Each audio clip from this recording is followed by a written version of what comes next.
Welcome बच्चों। Last time हमने mathematics में टेस्ट ली थी और उस टेस्ट के एक्सप्लेनेशन हम जैसे कि हमेशा लेते हैं तो आज भी लेने वाले यहाँ पर। हाँ, लेकिन आप देख रहे होंगे यहाँ पर I wrote here the questions from 4, 5, 6, 7 onwards. ठीक है। अब यहाँ पे देखेंगे तो मैंने क्वेश्चन फर्स्ट, सेकंड, थर्ड नहीं लिखा हुआ है। इसका ये मतलब है या तो वो थियोरटिकल है या फिर उसके जैसा ऑलरेडी हो चुका है लास्ट टेस्ट में। ठीक है, या फिर हमारे क्लास में हो चुका है, इसलिए नहीं लिया आऊँगा। और जो थोड़ा सा नए टाइप के रहते हैं, सभी को आते हैं ऐसा नहीं कि नहीं, लेकिन कुछ एक आध दो बच्चे होते हैं कि उनको थोड़ी परेशानी होती है और उनका कहना होता है, कहना नहीं भी होता है तो भी हमारी इच्छा होती है कि उन सबको वो समझे, क्योंकि हमारे लिए भाई क्लास में जितने भी बैठे हैं उन सब का फ़ायदा होना चाहिए, क्योंकि हर एक बच्चा अपने आप में स्पेशल होता है। वो सब चीज़ें अगर उसको मिलती है तो वो भी अपने अपने लेवल से बढ़ जाएगा। ठीक है। हमारी जिम्मेदारी होती है और हम करेंगे ही उसको। ठीक है। और लेकिन ये नहीं, इसका मतलब ये नहीं कि उन लोगों ने जो कुछ घर पे नहीं करते तो उन्होंने कुछ नहीं करना चाहिए, उन्होंने भी कुछ करना चाहिए। आप जब किसी को मदद मांगेंगे कोई आपको मदद करेगा, लेकिन आप अगर कुछ नहीं करेंगे तो कोई आपको मदद का हाथ सामने करने वाला है ही नहीं। ठीक है। चलो तो यहाँ पे शुरुआत करते हैं। मेरे पास एक क्वेश्चन पेपर है यहाँ पर। मैं कुछ क्वेश्चन, जो 2-3 क्वेश्चन है ऑलरेडी, थियोरटिकल नहीं बोलेंगे लेकिन ऑलरेडी लास्ट टाइम में हो चुके क्वेश्चन है। वो हमने यहाँ पे लिखे नहीं, उसको थोड़ा फास्ट देखेंगे। दूसरी बात, आप सभी को एक रिक्वेस्ट है कि जैसे कि ये क्वेश्चन पेपर है, अब ये तो हमारे पास हार्ड कॉपी है, हम आपको जब मोबाइल में भेजते हैं तो आपके मोबाइल में वो होता है, लेकिन बात क्या होती है कि आप उसको ना अपने पेपर यानी नोटबुक में लिख के रख दिया करो, यानी ये पेपर भी आपके नोटबुक में रहेगा। क्या होता, कभी कभी एक आध बार बहुत सारा जब डेटा आपके मोबाइल में व्हाट्सएप में आ जाता है धीरे धीरे आपका मोबाइल थोड़ा स्लो होना चालू हो जाता है, हैंग होना चालू होता है, तो आप क्या करते हो, फिर डिलीट कर देते हो। तो जब डिलीट करेंगे तो ये क्वेश्चन पेपर तो आपके पास नहीं रहेगा। ठीक है। तो अभी तक मेरी रिक्वेस्ट है आपसे, तो अभी तक जितने भी पेपर्स हर एक विषय के हुए होंगे तो आप उसके लिए एक अलग से नोटबुक बना दीजिए, क्वेश्चन पेपर का नोटबुक ऐसा बोल सकते हैं आप उसको, और वहाँ पे पूरा का पूरा लिखते रखिए। ठीक है। क्योंकि जब आप यहाँ पे जब रेगुलर क्लासेस शुरू होंगे तो जब हम आपको पेपर ये करते हैं तो आपके पास भी पेपर रहना चाहिए। ठीक। प्लीज़ आप ये काम करिए। तो चलो देखो, मैं कुछ पढ़ता हूँ यहाँ पर। पहला question, a boy first travels 2 metre towards north, 3 meter towards east, then 2 meter towards north again. His resultant displacement will be, option है 3 मीटर, 4 मीटर, 5 मीटर, 7 मीटर। इसका डायरेक्ट आंसर है 5 मीटर। आप बोलेंगे सर कुछ सॉल्व नहीं किया और कैसे बता दिया, लास्ट टाइम का ही क्वेश्चन है, एज इट इज़ आपको दिया गया था। ठीक है। आगे, द करेक्ट एक्सप्रेशन इज, तो उसमें जो 4 ऑप्शंस थे तो आपको मालूम है कि उसमें से जो करेक्ट ऑप्शन था, करेक्ट एक्सप्रेशन था, वो था A square minus B square is equal to A minus B A plus B. ये भी लास्ट टाइम में हो चुका था तो इसको फिर से देखने की ज़रूरत नहीं है। फिर आगे में था द इनकरेक्ट रिलेशन इज, तो वहाँ पे ऑप्शन थर्ड था। ठीक है। वहाँ पे था log m power n is equal to, होना क्या चाहिए था, n सामने आना चाहिए था, लेकिन वहाँ पे लिखा गया था log m plus log n। ठीक है। तो इसलिए इनकरेक्ट था। तो ये तीनों के तीनों questions already we have seen in the last time. ठीक है, लास्ट टेस्ट। वहाँ पे उसको ज़्यादा लेने की ज़रूरत नहीं थी। ठीक। अब हम क्या करते हैं, जो देखो पूरे के पूरे लाइन से यहाँ पर क्वेश्चंस लिखे पड़े हैं, हम यहाँ पर समझते हैं। ऑप्शन भी मैंने लिखे ताकि हमको फिर से वो वहाँ से देखने की ज़रूरत नहीं है। तो चलो थोड़ा फास्ट करते हैं। यहाँ पर देखो, सबसे पहले question number 4, if x square plus x plus 1 is equal to 0। मैं लिखता हूँ यहाँ पर क्वेश्चन 4 के लिए x square plus x plus 1 is equal to 0। सबसे पहले यहाँ पर a होगा 1, यहाँ पर b होगा 1, यहाँ पर c भी होगा 1। हम थोड़ा फास्ट करेंगे, MCQ टाइप क्वेश्चन है। अब बोलेंगे ABC कहाँ से आए, कैसे आए, तो just compare a square, compare this equation with a square plus b x plus c is equal to 0। ठीक है। उसके बाद में फर्स्ट ऑफ ऑल आप चेक करिए कि बी स्क्वायर माइनस 4AC। ठीक है। तो बी स्क्वायर का यानी 1 स्क्वायर माइनस 4 इंटू 1 इंटू क्या होगा 1, सॉल्व करेंगे तो 1 and this will B 4। Minus 3 आएगा, और ये -3 0 से लेस है, और जब कभी भी ये नेगेटिव आता है, एक्चुअली आप इसको नेगेटिव लिख सकते हैं, तो ये पार्ट ना हमारे स्क्वायर रूट में जाने वाला पार्ट है। आपको मालूम है ना फार्मूला कौन सा है, x इज इक्वल टू क्या होता, minus B plus minus root of B square minus 4AC upon twice A. मतलब ये जो पार्ट है वो हमारे रूट में जाने वाला पार्ट है, और रूट में क्या आएगा वहाँ पे -3। रूट में -3 10 क्लास तक नहीं चलता था, लेकिन अभी चलता है हमको, वो हमारा कॉम्प्लेक्स आता है। मतलब इसमें से ये उनके रूट्स नहीं रहेंगे, उनका आंसर होगा कॉम्प्लेक्स रूट्स। ठीक है। और मेरे ख्याल से ये मैंने रेगुलर क्लास में भी लिया हुआ था। ठीक है। तो चलो यहाँ पर आंसर ध्यान में रखना, कॉम्प्लेक्स रूट।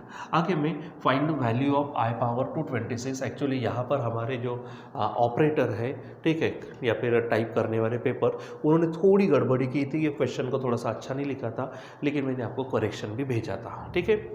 सो हमको क्या करना था कि आई पावर 226 का, ये देखो आई पावर 226 का हमको क्या करना है, वैल्यू निकालना है। सो एकदम सिंपल तरीके से हमने देखा था, ठीक है। अब सबसे पहले क्या करो कि आई पावर जो है उसको 4 और उसका कितना पावर आता है वो, और साथ में फिर से आई में यहाँ पे कुछ लिखना है। तो सिंपल 226 को आप 4 से डिवाइड करो, तो 4 5 जा क्या था 20, बचे 2, ऊपर से 6, ठीक है, फिर से 4 6 जा 24, उसके बाद 2 बचे, तो ये 56 आप यहाँ पे लिख दीजिए 56, और यहाँ पर जो बचे वो 2 आप यहाँ लिख दीजिए।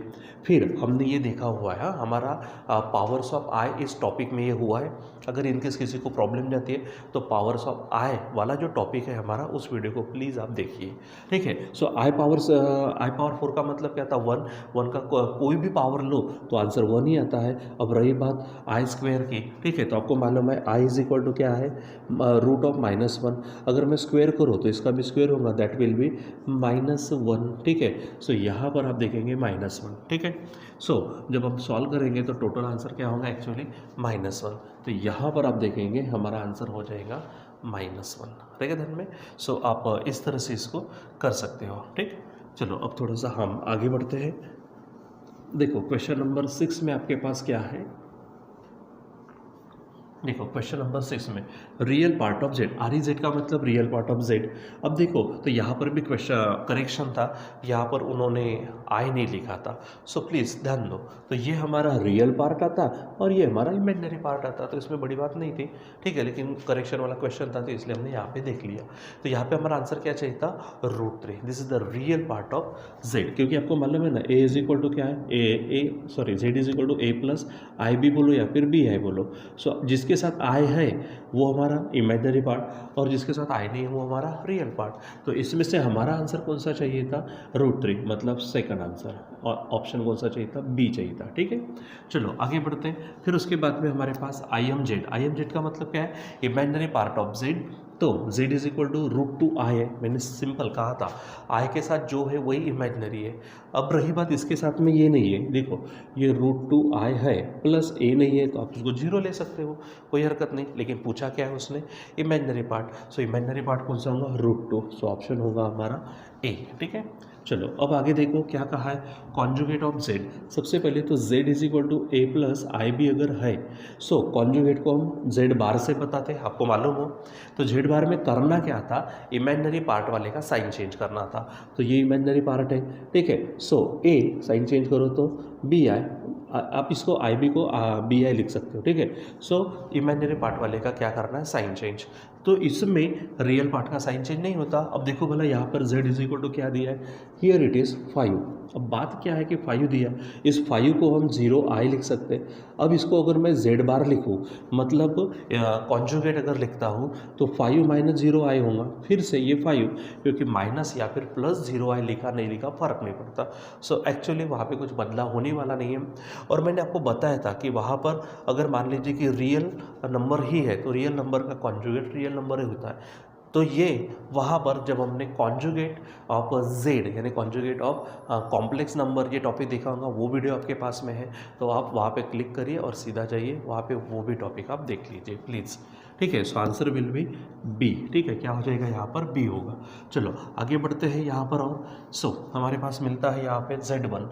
तो Z1 इज इक्वल टू क्या है, ठीक है, देखो यहीं पे है, Z1 is equal to 5 + 13i, और यहाँ पर Z2 इज इक्वल टू 3 - 5 है। Z1 + Z2 करना है, तो यहाँ पर Z1 + Z2, तो Z1 क्या होगा 5 + 13i प्लस Z2 क्या होगा 3 - 5i।